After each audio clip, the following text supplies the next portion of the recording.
unscrupulous people put information on the internet that had been disqualified, and yet we had not even started the meeting. This information was put in around in the morning. The meeting took place in the afternoon. So I've come really to clarify that I'm a candidate, and we shall be having elections next week. So I wanted that to be clear, that I'm a candidate together with many other people. Now, I think I've told you before that when this office was established, it was requested for by the women members of the NRM so that we can articulate the issues that are important to our community. And this is a job I have done very well, and I think that the country would benefit from my continued service. I have used my office to do a number of things, mainly to facilitate policies that improve the lives of the women, the youth, the disabled people. I've also done the work both in the party and in the community. I've worked on schools, I've worked on health centers, I've worked on many, many other things, roads, infrastructure, etc., to ensure that our people have a better life. I was also one of the promoters of the Women Empowerment Fund, which came after the Youth Livelihood Fund. And I just wanted to enumerate just a few of the things that I've done to support the communities in Uganda. First, as you recall, as far back as 1988, I and my team established the first legal aid service in this country. It had never happened. It was done to support the indigent women who could not afford lawyers. Up to today, it's a very big office in the whole country, and it has become a household name. So I'm very proud of that achievement. I have, over time, supported many children, brilliant children who come from poor families, under the Kamuli Girls Education Trust Fund.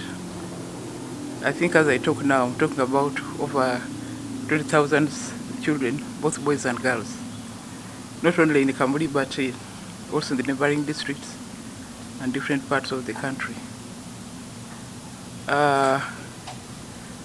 One of the other things I've been doing for the last more than 20 years is the campaign against female genital mutilation. I think there is nobody in this country who has spoken more on this subject. And I began by going every year to celebrate the Culture Day, 1st of Kapchura. We also created one in Karamoja to highlight the dangers of FGM. So I'm happy that the campaign has worked in some instances. It's not as bad as it used to be, but I'm not yet satisfied that it has been completed. But in the process, there are 3 unique things that we did. One was to sell the idea to the government that government should be involved in the campaign, because originally it was a campaign of the United Nations bodies. But a time came when they said, since the government is not interested in this campaign, we are pulling out. I was then Deputy Speaker. So I told them, no, don't pull out. I'm going to convince the government to put in money. At that time, the Minister of State for Finance was Honorable March. So I called in my office and said, I want you to create a vote for the campaign against FGM. I don't want it in my office, but let it go to the Ministry of Gender. So March agreed, but we also had to get the President to come on board on that vote. So together with March, I took some victims of FGM from Kapchura, those who have been damaged by the practice, those who have been divorced because of the issues that happened in their homes. And we also took the instruments, the stones, the blades that were being used for female genital mutilation. I took them to State House and we laid them on the table. And I told the president, this is what is happening to your people. So I'm asking you to speak on this issue and be a champion as the head of state. Maybe if as a man you speak, other men will listen to you and say, let's abandon this. And our first campaign was at the border of Pokot and Karamoja on July 1st, I think it's 2007. That day the president was supposed to travel to Libya, but after he saw the instruments used on their people, he said, no, let me not go to Libya, let us go to the border. So we went and addressed a joint meeting of the Kenyans and the Ugandans, and we agreed that we should work together to end FGM. I was also working with the friends in Kenya, like Lina Kilimo and other women activists. I did not stop there. The campaign was not enough. We decided that we need to protect the girls. You know this cutting takes place once every 2 years. So we agreed that we need to protect the girls during the cutting season. In the past, the girls who grew up in Kapchora without being circumcised, they would study for 1 year, and during the season they have to run to Mbale. And for that whole year they will not study because it's dangerous to be in Kapchora. So I said, no, let us build schools in Kapchora, in Kwen, in Boko. So if you go to Kwen, you'll find a school called Kosiri Girls School. That's the school we started. I understand now they have got about 1,000 children in that school. From there we went to Boko, constructed Kotek Girls School, again for the same reason. I also supported Tumboboy Secondary School in Kapchora for the same reason. I supported schools in Amudat.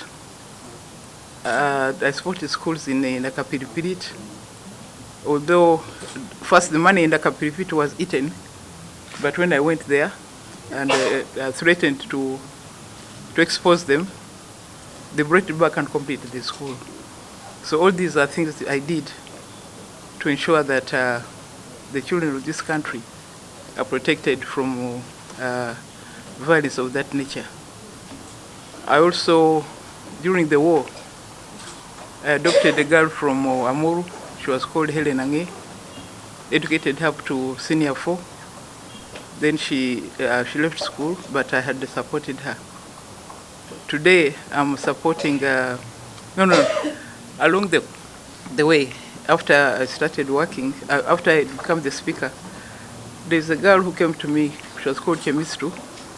She was studying engineering at KIU, but she could not afford the fees. And engineering is a very expensive course.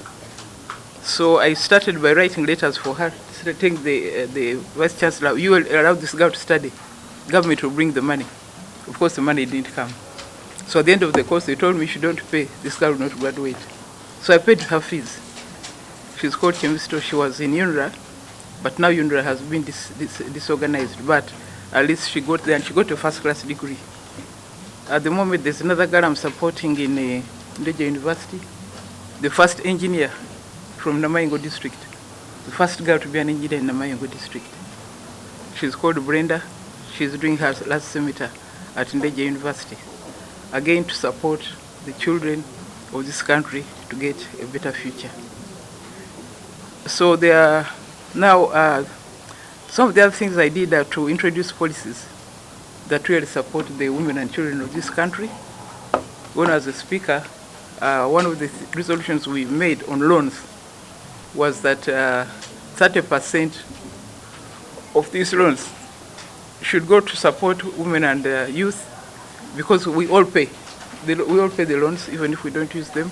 So we said some projects should be set aside for the women and the youth so that they are able to benefit from the loans which this country gets. I also introduced another policy that we must have daycare centers in workplaces. And I started by establishing a daycare center at Parliament, where the children of the members and children of the staff can stay during the day. Because before that, the children were put in the cars until the members finished their work, which was dangerous for them. So that became the first daycare center in the workplace in the country. And we also made a resolution that all workplaces should have daycare centers. So from that time, we started with the markets where the bulk of our women work to say that every market must have a daycare center for this. I'm glad now it is the policy. The other one was to ensure the removal of taxes on diapers and sanitary pads. Sanitary pads support the children to remain in school because the pads are expensive. Diapers to support the mothers because they're the ones who pay. I found this was a tax which was very discriminative because the women who are spending money to buy diapers. It's unfortunate that after I left, the tax was happily, gleefully returned by the members of parliament. But I hope one day they'll wake up and understand that they are taxing children and taxing their mothers. The other thing I did, among so many, on representation of women in parliament, today the committees all have at least a 40% representation of women. It was not there before. And when I became speaker, I asked the wish to bring me names of committees. There were 22 committees. So chair and vice chair, they brought all men, all the 44. So I told them that this is not right. It's against the constitution. Can we change the names? After 1 week, they came back with exactly the same names. I said, no, I want you to change and put in some women. Still, they did not. So for the first semester, the first session, I allowed it to happen. I said, okay, I'll leave you for this session. But for the other sessions which follow, we had to change the law to ensure that now it is part of the rules of procedure to ensure that women form part of the leadership of the committees.